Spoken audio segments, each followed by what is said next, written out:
গোয়া তো আমরা সবাই যাই, কিন্তু আপনারও কি গোয়ার এই একঘেয়ে কোলাহল পছন্দ হচ্ছে না? তাহলে এবার আমাদের ডেস্টিনেশন হোক গোয়া নয়, বদলে আমরা যাব এবারে গোকর্ণ, যেখানে একসাথে আপনি পেয়ে যাবেন সমুদ্র, বিচ এবং দেশের দ্বিতীয় উচ্চতম জলপ্রপাত। বিভিন্ন ঐতিহাসিক স্থাপত্যও আপনি দেখতে পাবেন, আর তার সাথে পাহাড়ের গা বেয়ে স্কুটি করে হারিয়ে যাওয়ার এক অনন্য রোমাঞ্চ পাবেন।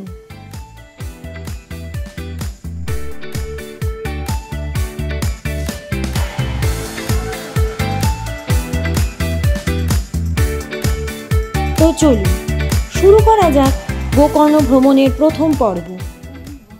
আমরা যাত্রা শুরু করেছিলাম দমদম এয়ারপোর্ট থেকে এয়ার ইন্ডিয়া ফ্লাইটে। তো আমাদের ডেস্টিনেশন মুম্বাই এয়ারপোর্ট।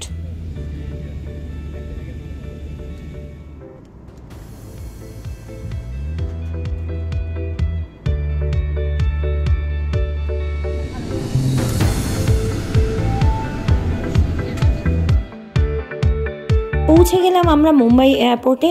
এই এয়ারপোর্টের অ্যাম্বিয়েন্স নিয়ে কোনো কথা হবে না। মুম্বাই এয়ারপোর্ট থেকে সে এক তুমুল বৃষ্টি। একটা অটো করে আমরা মুম্বাই লোকমান্য তিলক টার্মিনাসে পৌঁছে গেলাম। সেখান থেকে আমাদের ট্রেন ছিল সোজা আঙ্কোলা। প্রায় 12 ঘন্টা জার্নি করে সকাল সকাল একদম রাইট টাইমের মধ্যে পৌঁছে গেলাম আঙ্কোলা স্টেশনে। দেখুন 6:44 ঘড়িতে বাজে। স্টেশনটি অত্যন্ত মনোরম এবং সুন্দর। সেখান থেকে আমরা একটি অটো করে পৌঁছে গেলাম আঙ্কোলা বাস স্টপে। এখানে জনসংযোগের মাধ্যম হিসেবে কিন্তু বলে রাখা ভালো, বাসটাই আপনাদের অপ্ট আউট করা ভালো, কারণ ট্রেন সার্ভিসের থেকে বাস সার্ভিস খুব রেগুলার। পৌঁছে গেলাম আমরা গোকর্ণ বাস স্টপেজে। এই বাস স্টপ থেকেই হাঁটা দূরত্বে আমাদের হোটেলটি, একদম বিচের কাছে আর পাহাড়ে ঘেরা চারিদিকে। এমনই একটা নির্জন নিরিবিলি জায়গায় আমাদের হোটেলটি, হোটেল শান্তিকৃষ্ণ রেসিডেন্সি। হোটেলে পৌঁছেই আমরা ফ্রেশ হয়ে বেরিয়ে পড়লাম মহাগণপতি টেম্পল এবং মহাবালেশ্বর টেম্পলের উদ্দেশ্যে। পাহাড়ের গা বেয়ে এই লালমাটির রাস্তা ধরে আমরা এগিয়ে চললাম মন্দিরের উদ্দেশ্যে। মন্দিরে যাওয়ার পথে এই প্রাকৃতিক অপরূপ সৌন্দর্য আপনাকে মুগ্ধ করতে বাধ্য। আমাদের রেসিডেন্সি থেকে হাঁটা দূরত্বে মহাগণপতি টেম্পল আর তার সন্নিকটেই মহাবালেশ্বর টেম্পল। আমরা চলেছি মন্দিরের পথে। দেখুন, এটি হলো উত্তর কর্ণাটকের সেই বিখ্যাত শ্রী মহাগণপতি টেম্পল।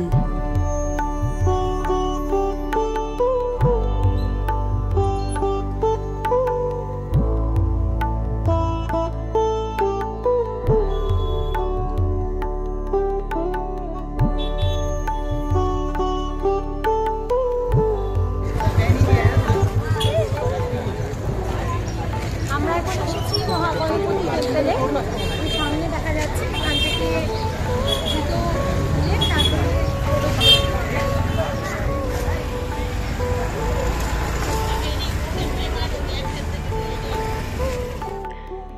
দর্শক বন্ধুরা, আপনারা গোকর্ণতে গেলে অবশ্যই এই স্থলপুরাণম নামে এই গাইড বুকটি কিনবেন। এটি দেখুন, এটি মাত্র 30 টাকাতে পাওয়া যায় এবং এটি কান্নাড়া এবং ইংলিশে অ্যাভেলেবেল। তো আমরা ইংলিশটাই কিনে নিয়েছি। দেখুন, এই বইটিতে স্থানীয় রুট ম্যাপ খুব সুন্দরভাবে দেওয়া রয়েছে, আর রয়েছে এখানে প্রয়োজনীয় কিছু ফোন নাম্বার, যেগুলো খুবই দরকার বেড়াতে গেলে। মহাগণপতিটি দর্শন করে খুব ভালোভাবে পুজো দিয়ে আমরা বেরিয়ে আসলাম। এই হলো মন্দিরের মেন প্রবেশদ্বার। এবারে আমরা রওনা হব মহাবালেশ্বর টেম্পলের উদ্দেশ্যে।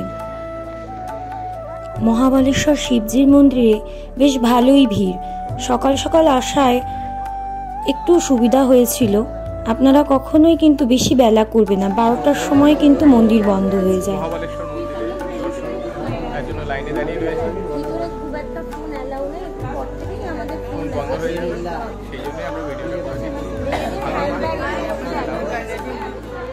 এই মহাবালেশ্বর শিব আত্মলিঙ্গ। এই আত্মলিঙ্গের পিছনে পৌরাণিক গল্প কাহিনীতে আমরা নেক্সট এপিসোডে ডিটেল আলোচনা করব। লাইনে খুব শান্তিপূর্ণভাবে দাঁড়িয়ে দর্শন করে নিলাম আমরা মহাবালেশ্বর আত্মলিঙ্গ। আমরা এখন ভগবান দর্শন করে বেরিয়ে আসলাম। অসাধারণ এক অনুভূতি হলো, যে অনুভূতির মানে মুখের ভাষায় প্রকাশ করা যাবে না। খুবই অন্যরকম অনুভূতি হলো। আমরা বেরিয়ে একদম কাছ থেকে দর্শন করলাম, খুব ভালো।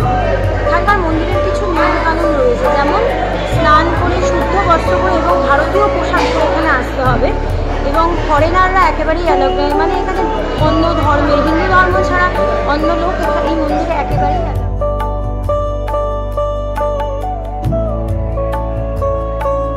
মূল মন্দিরের ভিতরে এইরকম গোশাবক নির্ভয়ে ঘোরাফেরা করছে।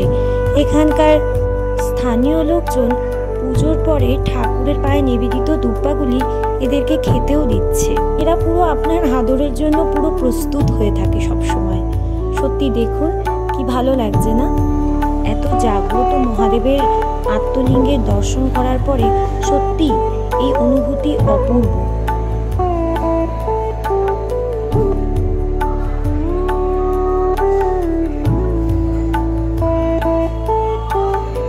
এরপরে আমরা চলে যাব তাম্রগৌরী পার্বতী টেম্পলে। এখানে কোন দিকে এই ডিরেকশনটা দেওয়াই রয়েছে।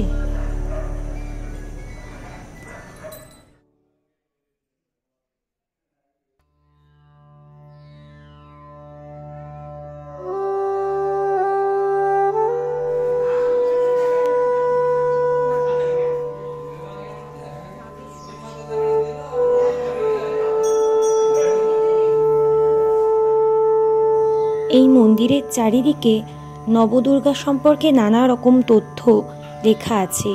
বিশেষত নবদুর্গাকে কোন রূপে কিভাবে পুজো করা হয় এবং তার আধ্যাত্মিক মাহাত্ম্য সম্পর্কে এই মন্দিরের চারদিক প্রদক্ষিণ করতে করতে আপনি জানতে পারবেন।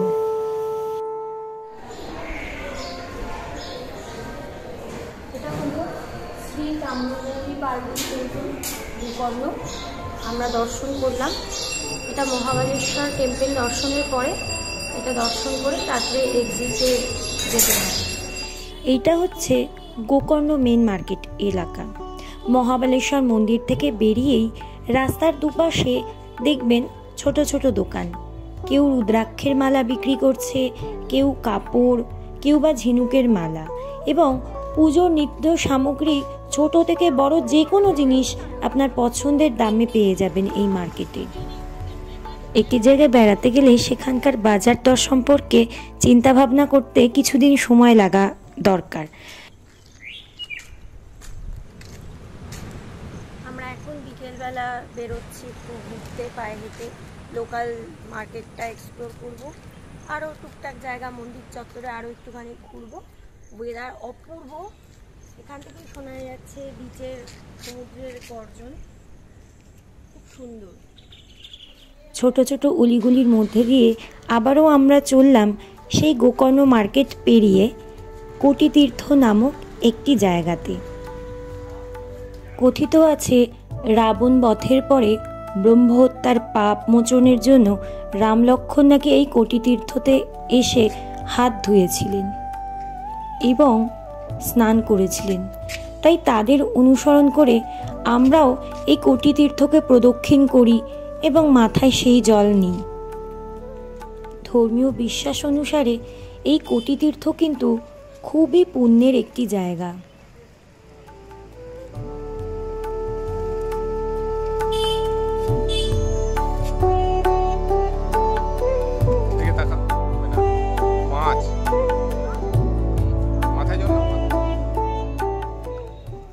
গোকর্ণ বেড়াতে এলে অবশ্যই স্থানীয় স্পাইস মার্কেট এক্সপ্লোর করুন।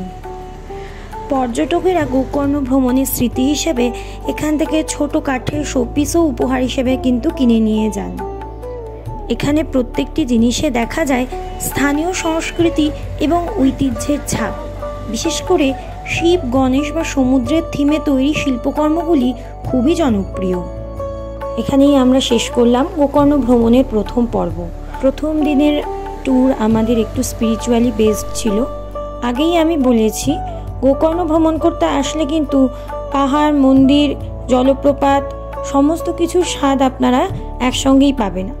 আর হ্যাঁ, এর সঙ্গে আছে সমুদ্রের আকর্ষণ। তাহলে বন্ধুরা আমাদের সঙ্গে থাকুন।